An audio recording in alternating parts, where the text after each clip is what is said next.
बहुत समय पहले की बात है जब धरती नई नई बनी थी।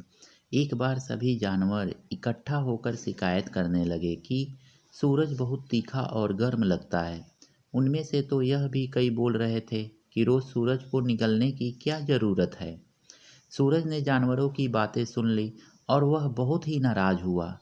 इसलिए एक सुबह को निकलने से उसने इनकार कर दिया।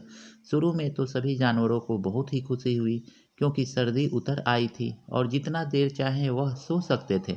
लेकिन जल्द ही अंधेरे में उन्हें कुछ भी दिखाई नहीं दे रहा था और वह भूख से व्याकुल होने लगे। अब उनकी शिकायत थी कि सूरज निकल क्यों नहीं रहा है। एक दूसरे को वो दोष देने लगे। फिर इन्होंने एक सभा का आयोजन किया और मिल बैठकर निश्चय किया कि सूरज के पास एक प्रतिनिधि मंडल को भेजा जाए। प्रतिनिधि मंडल बनाकर सूरज के पास भेजा गया, किंतु सूरज क्रोध में था।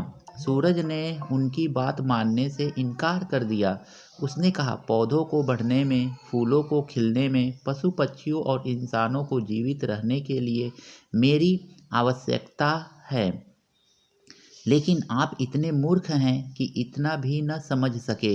वह प्रतिनिधि मंडल मुंह लटका करके वापस आ गया। किंतु दिन ब दिन जीवन और कठिन होता गया। सभी उदास और हताश हो गए। सभी के हाथ पैर सुन्न होने लगे। अब सूरज से बात करने के लिए किसको भेजा जाए? कौन है जो सूरज का दिल जीत सकता है? आखिर किसी ने मुर्गे का नाम सुझाया। देखने में वह साफ सुथरा और सलीके से बात करने वाला था।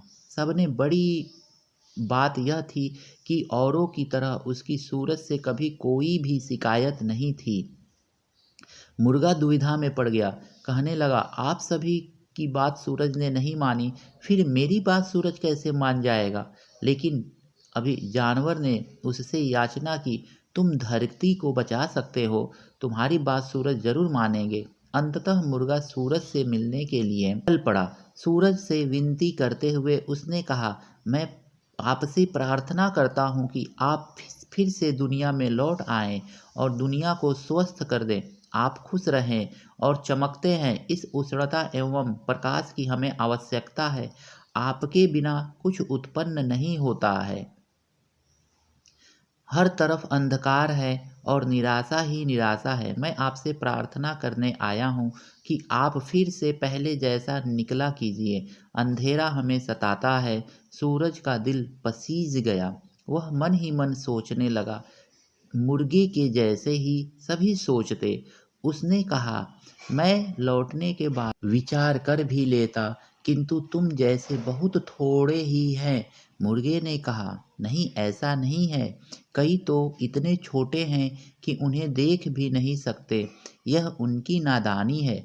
उन्होंने बड़ों को शोर मचाने दिया। दोबारा यह गलती नहीं करेंगे। मैं आपको वचन देता हूँ, सुबह स्वागत के लिए मैं उपस्थित रहूंगा। और अगली सुबह सूरज फिर से लौट आया।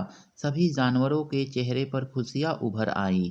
उसी समय से प्रतिदिन मुर्गा सुबह सुबह सूरज के आगवानी में बाग करता है।